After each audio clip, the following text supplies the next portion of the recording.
Assalamualaikum warahmatullahi wabarakatuh. Apa kabar sobat-sobat semuanya? Semoga kita dalam keadaan sehat jasmani dan rohani, tidak kurangan satu apapun. Amin ya robbal alamin. Bab 877. Bukankah itu hanya peri pedang wanita? Di dalam menara kecil, Ye Guan terus-menerus berlatih pedang waktu. Sebelum tubuh fisiknya diperkuat, dia menggunakan pedang niat untuk membawa kekuatan waktu. Satu pedang dapat memotong waktu 10.000 tahun. Satu pedang memiliki masa hidup 100.000 tahun.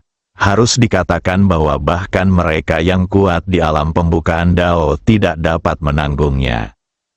Dalam keadaan normal, umur mereka yang kuat di alam open way relatif mencukupi. Namun mereka memiliki masalah yang fatal, yaitu setelah mencapai alam open way, jika ingin melangkah maju lagi, itu sungguh sulit untuk mencapai langit. Dapat dikatakan bahwa, kecuali alam semesta 5 dimensi, mereka yang kuat di alam Dao-Dao hampir berada di puncak. Dalam hal ini, seiring berjalannya waktu, masa hidup mereka secara alami akan semakin pendek, yang setara dengan duduk santai dan tidak memiliki apa-apa.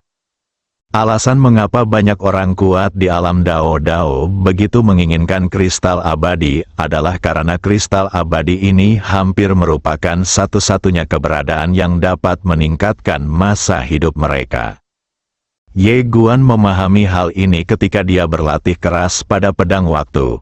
Jika kekuatan pedang waktu ditingkatkan lebih jauh, keterampilan pedang ini akan menjadi musuh semua pembangkit tenaga listrik di alam pembukaan Dao.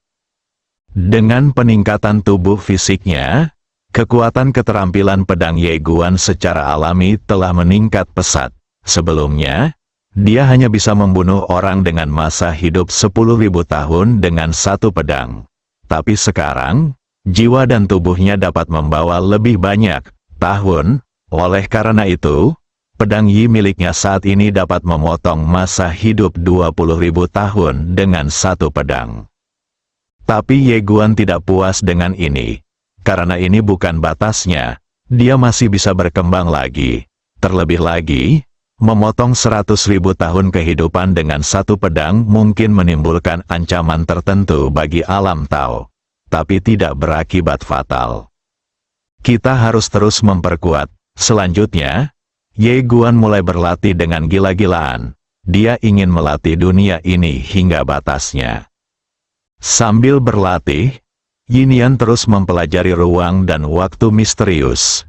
Karena semakin banyak dia belajar, semakin dia menemukan bahwa ruang dan waktu misterius ini lebih rumit dari yang dia bayangkan. Dan dia juga sangat bersemangat, karena ilmunya menunjukkan terkandung dalam ruang dan waktu ini. Meskipun ini adalah sesuatu yang bahkan tidak dimiliki oleh peradaban alam semesta Tianxing. Setelah orang-orang dari peradaban Tianxing keluar dari buahnya, mereka tidak bisa langsung bekerja. Sebaliknya, mereka harus belajar dan belajar banyak ilmu mampu memahami alasan pertama ruang dan waktu misterius ini. Saat dia melakukan penelitian mendalam, dia menemukan bahwa cara pengetahuan waktu dan waktu yang terkandung dalam ruang dan waktu misterius ini jauh lebih mendalam daripada yang diajarkan oleh peradaban Tianxing. Ini membuatnya sangat bahagia. Xiao Ta tiba-tiba berkata, "Kalau dipikir-pikir, berapa hari libur yang tersisa?" Ada yang berpikir, berdasarkan waktu di luar, masih ada 3 bulan lagi.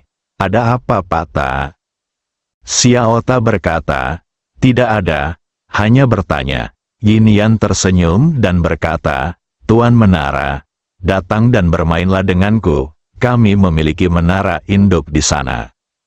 Setelah Xiao Ta terdiam beberapa saat, dia berkata, "Setelah hidup selama 3 generasi dan bertemu banyak orang, saya akhirnya bertemu seseorang yang memahami saya."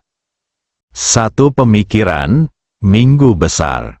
Meskipun Dazu pernah mengalami pertarungan hidup dan mati sebelumnya, Dazu tidak terluka parah. Sebaliknya, setelah menerima hadiah buah roh Dao dari Ye Guan, kekuatan pembangkit tenaga listrik teratas Dazu meningkat pesat. Untuk menghemat waktu, Dao Jun, Citian, Yuan Xiang dan lainnya mengambil buah Dao Ling di pagoda Yewa. Selain itu, Yewa juga memberi mereka kristal abadi untuk membantu mereka berlatih. Mereka bertiga berlatih di menara, dan budidaya serta kekuatan mereka juga meningkat pesat. Karena Citian memiliki buah roh Dao, dia juga mulai berlatih tubuh intan. Tentu saja, ada juga dukungan dari Ling Zuda Zhou dan dukungan dari kristal abadi Yeguan. Tidak ada yang bisa kulakukan. Dalam pertarungan hari itu, aku sudah terlalu lama meninggalkan Zenith dan telah melakukan pengorbanan yang besar.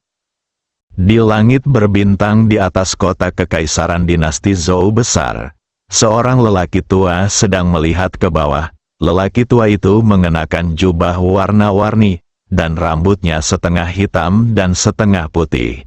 Dia memegang labu anggur. Orang aneh penguasa langit. Dia juga berasal dari domain Dengtian. Setelah aliansi jahat mengeluarkan perintah buronan, dia bergegas ke sini, tetapi dia tidak pernah mengambil tindakan.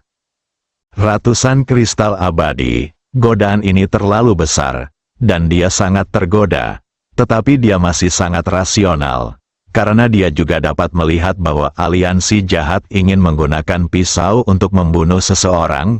Jika pemuda itu begitu mudah untuk dibunuh, bagaimana bisa aliansi jahat menggunakan tangan orang lain untuk membunuhnya? Dan alasan mengapa dia menunggu di sini adalah untuk melihat apakah ada orang idiot yang akan mengambil tindakan terlebih dahulu dan mengeksplorasi realitas pemuda bernama Yeguan. Sayangnya setelah menunggu sekian lama, tidak ada orang bodoh yang mengambil tindakan. Biarkan saja seperti ini, tentu saja, dia sedikit enggan melakukannya. Meskipun dia ada di sini, dia harus mendapatkan beberapa keuntungan sebelum pergi. Ambil tindakan, tentu saja tidak.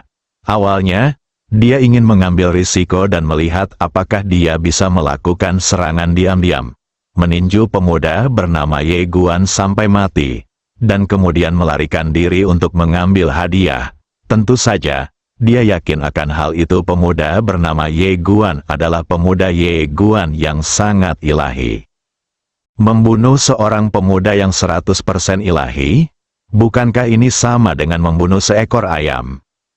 Namun, ketika Da Zhou memamerkan api langit, dia benar-benar menyerah pada gagasan untuk mengambil tindakan. Surga menggerakkan api, astaga! Pemuda ini mendapat dukungan. Pada awalnya, dia juga tahu bahwa Yeguan memiliki backstage. Dia masih sangat muda dan kuat.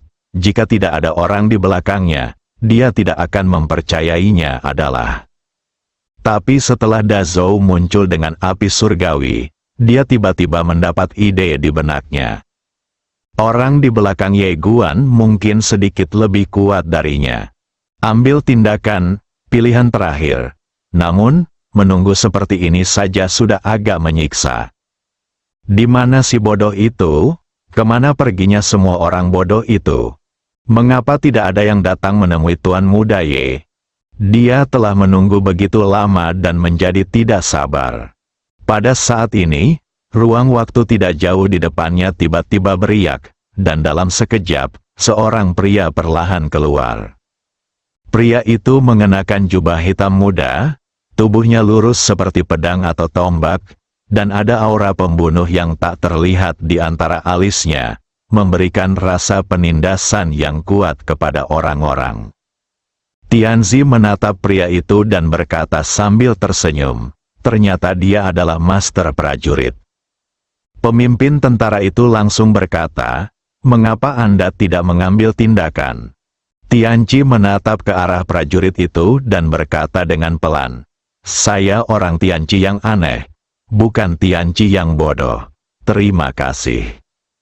Pemimpin prajurit itu berkata dengan tenang, itu hanya sepotong api surgawi. Apa yang kamu takutkan? Tianzi segera mencibir dan berkata, kalau begitu naik, naik. Pemimpin prajurit itu menghela nafas dengan suara rendah. Jika kamu tidak pergi, aku tidak akan pergi. Begitu pula orang lain. Apakah kita hanya akan menonton seperti ini? Tianzi melirik ke langit di atas kota kekaisaran dinasti Zhou besar. Api yang bergerak di langit masih tertahan di sana, seolah-olah tertiup oleh hembusan angin. Datang dan tiuplah. Tianci tiba-tiba berkata, katakan padaku, apakah api ini asli atau palsu? Prajurit itu melihat ke arah Xingguo hari itu dan berkata, apakah Anda akan mencobanya? Tianci mengerutkan kening, apakah menurutmu kamu sangat lucu? Pemimpin prajurit itu memandangi api yang bergerak di langit di kejauhan. Matanya tiba-tiba berubah dingin. Apakah kamu ingin mencobanya? Tianzi menggelengkan kepalanya dengan tegas. Tidak. Pemimpin prajurit itu mengerutkan kening. Dengarkan saja, Tianci berkata lagi. Jika api surgawi ini nyata, maka hanya ada dua penjelasan. Pertama, mungkin ada yang salah dengan api ini, tidak berpengaruh, dan kemudian diambil oleh Tuan Ye. Kedua, api langit ini dipadamkan. Ditekan, di akhir kalimat, ekspresi Tianzi berangsur-angsur menjadi serius. Jika Tian Xingguo ditekan oleh seseorang, itu akan sangat keterlaluan. Apa yang harus dilawan? Menyerah saja. Prajurit itu ragu-ragu sejenak, lalu berkata, ditekan. Tidak mungkin. Tianzi menggelengkan kepalanya. Alam semesta ini begitu besar. Ada banyak keajaiban. Hanya karena Anda dan saya tidak bisa melakukannya, bukan berarti orang lain tidak bisa melakukannya. Selain itu, bukankah aliansi jahat juga mengatakan itu? Di belakang Tuan Ye, ada pendekar pedang yang terluka. Berbicara tentang ini, wajahnya tiba-tiba menjadi gelap. Aliansi jahat ini sebenarnya bukan apa-apa. Mereka adalah sekelompok idiot. Pemimpin prajurit itu mengangguk sedikit. Kamu ingin menggunakanku sebagai pengguna tombak. Tianzi melirik ke arah master prajurit itu dan berkata, apakah kamu menyukai pedang dewa di tangannya? Komandan prajurit berkata dengan jujur, saya semua menyukainya. Tapi saya khawatir pendekar pedang wanita di belakangnya terlalu kuat. Jadi saya belum berani mengambil tindakan. Tianzi ragu-ragu sejenak, lalu berkata, bagaimana kalau begini, kamu bertarung dengan peri pedang wanita yang terluka. Kenyataan Tantan adalah dengan kekuatanmu. Bahkan jika kamu tidak bisa mengalahkannya, kamu masih bisa melarikan diri. Dia tidak akan melakukannya. Bisa bertahan dalam hitungan detik. Mengerti, kan? Prajurit itu mengangguk sedikit. Apa yang Anda katakan masuk akal. Tianci merasa senang. Dan pemimpin prajurit itu berkata lagi, tetapi saya tidak akan pergi. Ekspresi Tianzi membeku. Pemimpin prajurit itu melihat ke arah api yang bergerak di langit di kejauhan dan berkata, jika api yang bergerak di langit benar-benar dapat dipadamkan, maka mungkin saja dia bisa mengalahkan saya. Surga menggerakkan api, eksistensi macam apa itu? Api yang bergerak di langit tidak dapat dilawan bahkan oleh alam semesta beradab tingkat 4.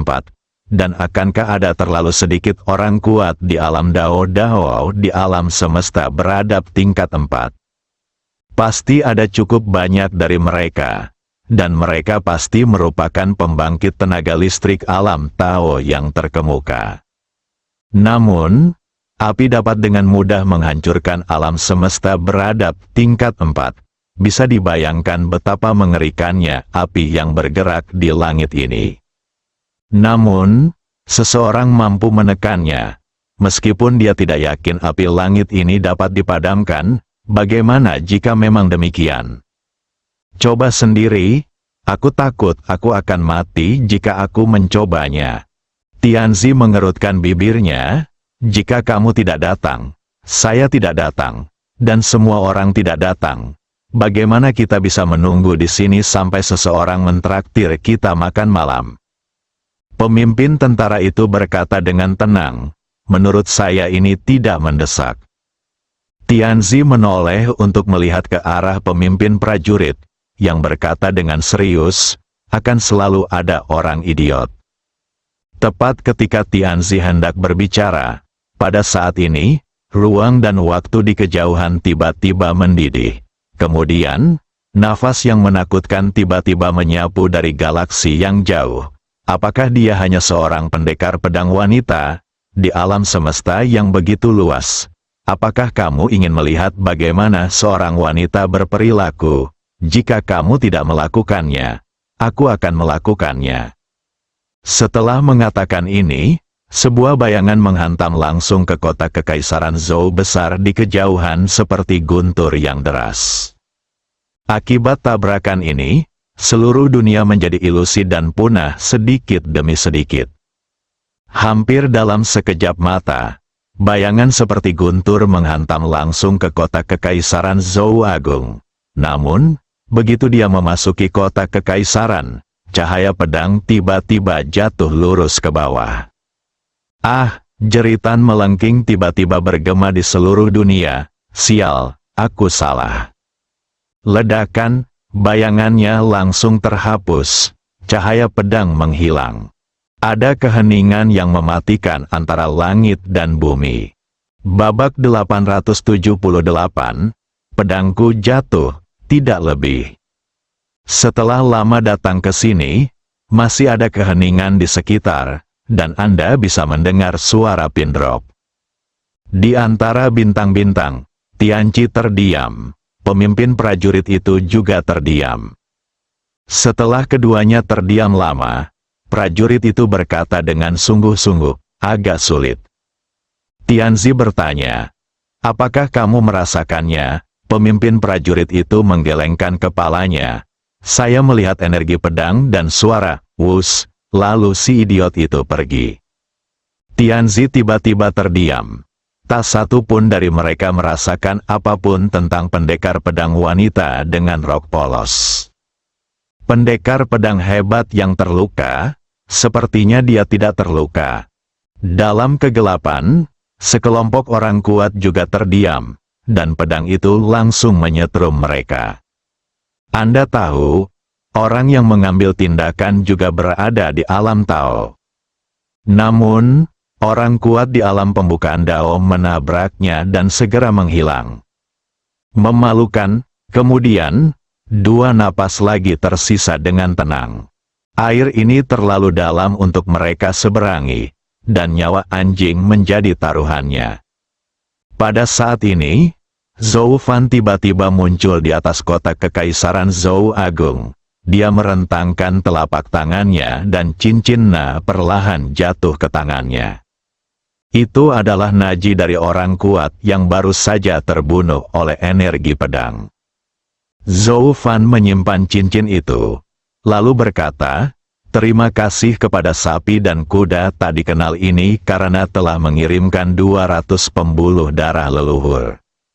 Setelah mengatakan itu, dia berbalik dan pergi. Setiap orang, bunuh dan bunuh, di langit berbintang, Tianzi menggelengkan kepalanya. Pemimpin militer itu memandang ke langit di atas kota kekaisaran Zhou besar.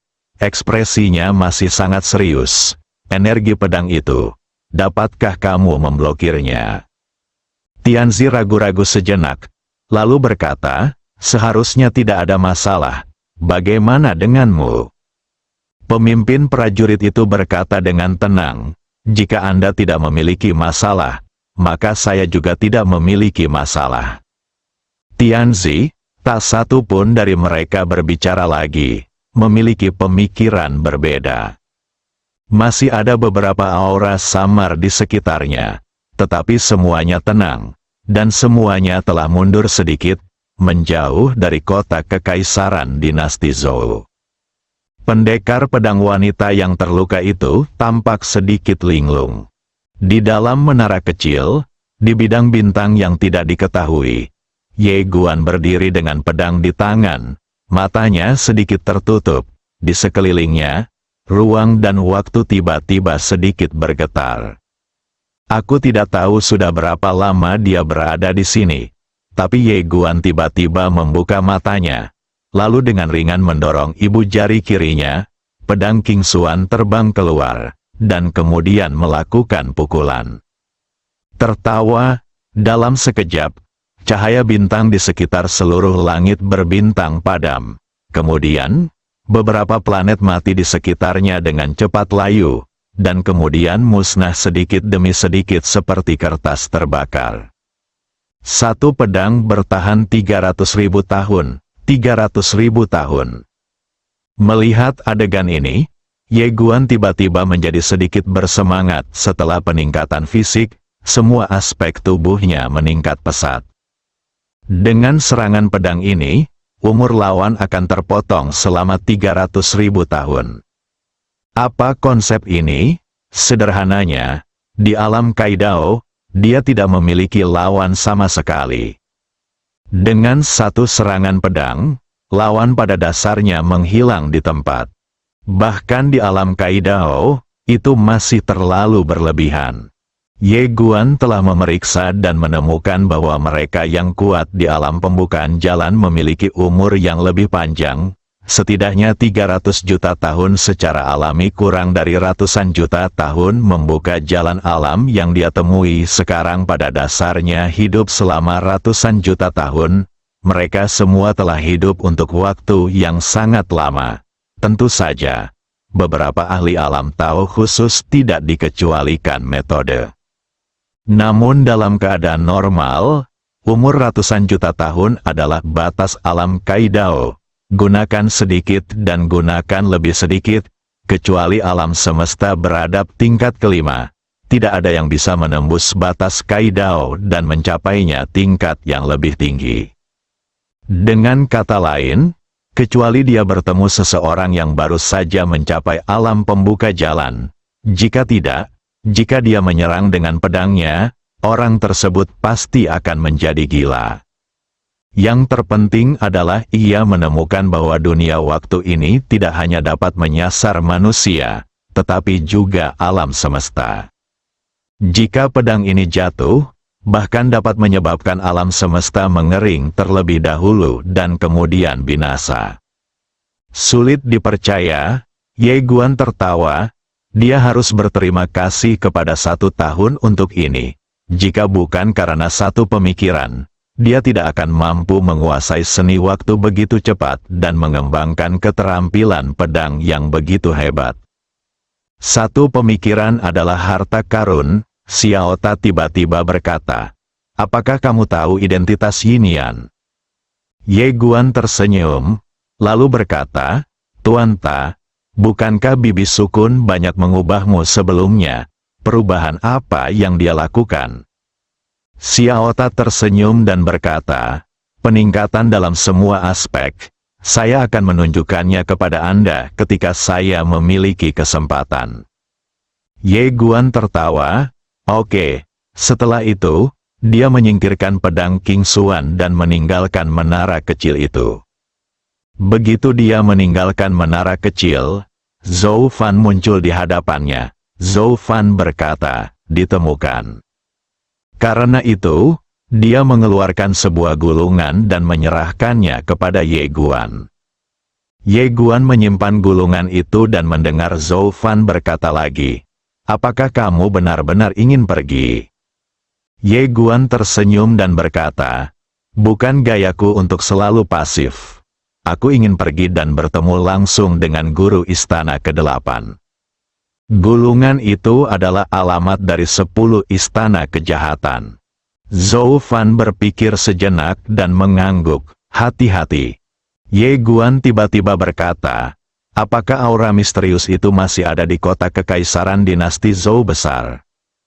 Zhou Fan berkata, "Setelah Tian Xingwo muncul, dia menjauh hampir 80% hingga 90%. Masih ada beberapa yang bersembunyi di kegelapan dan belum pergi. Mereka mungkin ingin menangkap ikan." Ye Dian mengangguk. Fakta bahwa mereka tidak mengambil tindakan membuktikan bahwa mereka menunggu dan mengawasi. Mungkin kita bisa bicara. saya akan pergi menemui mereka. Setelah mengatakan itu, dia langsung bangkit dengan pedangnya dan menghilang dari tempat kejadian. Di antara bintang-bintang, Master prajurit dan Tianci tiba-tiba mengangkat kepala mereka pada saat yang sama. Tidak jauh dari sana, ruang dan waktu terbelah, dan seorang pemuda berjubah misterius perlahan keluar. Orang yang datang tidak lain adalah Ye Guan. Melihat Ye Guan, pemimpin prajurit dan Tianci sedikit terkejut. Mengapa orang ini ada di sini? Tianci Xuanqi berkata, apa yang sedang dilakukan orang ini? Tentara itu berkata, saya tidak tahu. Tianci berkata dengan suara yang dalam, jika dia mengambil tindakan, apa yang akan kita lakukan? Tentara itu berkata, saya tidak tahu. Tianzi ingin mengatakan sesuatu yang lain, tetapi saat ini, Ye Guan sudah menghampiri mereka berdua. Ye Guan menangkupkan tangannya dan berkata sambil tersenyum, apakah kalian berdua dari domain Deng Tian? Keduanya mengangguk. Ye Guan segera berkata, aku sudah lama mengagumi namamu. Ekspresi mereka berdua tiba-tiba menjadi gelap. Saya belum mendaftar. Kenapa kamu begitu terkenal begitu lama? Kamu sudah lama mencari hantu. Ye Guan tersenyum dan berkata, apakah kalian berdua di sini atas perintah buronan aliansi jahat? Tianzi tersenyum dan berkata, kami hanya datang untuk melihat-lihat. Kami tidak punya ide lain untuk saat ini. Ye Guan berkata langsung, mengapa kalian tidak mengikutiku saja? Keduanya tercengang. Ye Guan tersenyum dan berkata, sejujurnya, ada orang di keluargaku. Keduanya diam. Anda memiliki orang-orang di rumah, apakah Anda perlu mengatakan ini? Anda hanya perlu mengukir, saya punya pendukung, di dahi Anda. Ye Guan berkata lagi, kedua senior itu di sini hanya untuk menghasilkan uang, kan? Keduanya mengangguk. Ye Guan melambaikan lengan bajunya, dan dua kristal abadi jatuh di depan mereka berdua. Keduanya tercengang. Ye Guan tersenyum dan berkata, ini adalah hadiah ucapan selamat kecil, yang merupakan sedikit dari hatiku. Terimalah. Kristal abadi, hadiah pertemuan, keduanya tampak terharu. Astaga, apakah kamu begitu murah hati? Meski sangat terharu, namun tak satu pun dari mereka menerimanya karena masalah ini selalu sedikit aneh. Melihat keduanya menolak menerimanya, Ye Guan sedikit terkejut. Apakah kalian berdua terlalu sedikit? Tianzi ragu-ragu sejenak, lalu berkata, itu tidak benar. Hanya Tuan Ye, kita baru pertama kali bertemu, dan Anda memberi saya kristal abadi. Pemimpin prajurit itu tiba-tiba menyingkirkan kristal abadi itu dan berkata, terima kasih, Tuan Ye. Dia tidak dapat menahannya lagi. Tidak peduli apa niat anak laki-laki itu, ini adalah kristal abadi. Jika anak laki-laki itu menyesalinya nanti, tidak akan ada tempat baginya untuk menangis.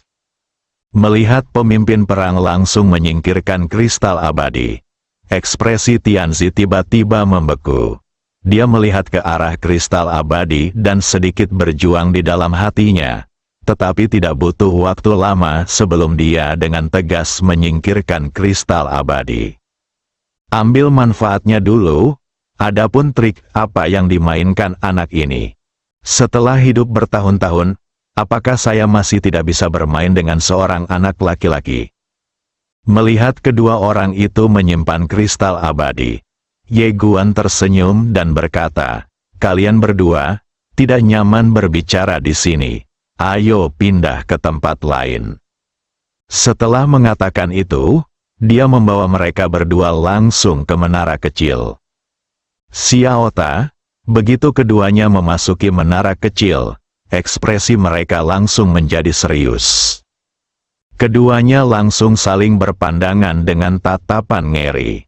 Ye Guan tiba-tiba tersenyum dan berkata, ada banyak orang di luar. jadi tidak nyaman untuk membicarakan banyak hal. Bagus di sini, terisolasi dari segalanya. Saat dia berbicara, dia memberi isyarat mengundang, "Mari kita bicara sambil berjalan." Setelah mengatakan itu, dia pergi. Tianqi dan prajurit itu mengikuti tanpa sadar, dan pada saat ini, meskipun keduanya terlihat tenang di permukaan, mereka sudah merasakan seperti gelombang yang bergejolak di hati mereka. Memalukan, 10 tahun di dalam menara, suatu hari di luar. Trik ajaib macam apa ini? Saat ini, Tianqi masih tidak bisa menahannya, jadi dia bertanya, "Tuan Ye, waktu dan ruang di sini." Ye Guan sedikit mengangkat sudut mulutnya, "Menunggumu bertanya." Dia berpura-pura bingung, apa yang terjadi dengan ruang dan waktu di sini. Tianqi tampak serius dan berkata, 10 tahun di menara ini, suatu hari di luar. Ye Dian mengangguk, lalu berkata dengan tenang, "Apakah ada masalah?" Tianqi berkata dengan heran, "Tuan Ye, bukankah menurut Anda ini sesat?" Ye Guan sedikit mengernyit, "Kenapa? Kalian semua tidak memiliki tempat latihan khusus." Ekspresi Tianzi membeku. "Tentara?" Ye Guan bertanya lagi, "Lalu di mana biasanya kamu berlatih?" Tianqi berkata dengan suara yang dalam, "Berlatihlah secara normal." Ye Guan menggelengkan kepalanya, "Aku sangat iri padamu. Kamu bisa berlatih secara normal, tidak seperti aku. Aku telah berlatih di tempat yang istimewa sejak aku lahir, dan aku tidak bisa merasakan kebahagiaan orang biasa." Hei! Tianzi, wajah prajurit itu bergerak-gerak. Ye Guan tersenyum dan berkata, "Jika kalian berdua senior ingin berlatih di masa depan, kalian bisa datang kepadaku. Jika kalian tidak ingin berlatih di menaraku, tidak masalah, di masa depan. Setelah aku mewarisi bisnis keluarga, menara kecil semacam ini, aku akan memberimu beberapa." Xiaota, tenggorokan Tianqi berguling. Lalu dia berkata, Tuan Ye, apakah Anda memiliki banyak menara seperti ini di rumah Anda?" Ye Guan mengangguk dan berkata dengan santai, "Ada banyak, setiap pelayan kita harus memiliki satu. Satu untuk setiap orang." Tianqi dan prajurit itu saling memandang. Saat ini, mereka tidak tahu apakah Tuan Muda Ye ini benar-benar hebat atau hanya pamer. Dentang, pada saat ini, suara tajam tiba-tiba terdengar. Dan kemudian mereka berdua mendengar Tuan Muda Ye berkata, "Oh, pedangku jatuh." Bersambung.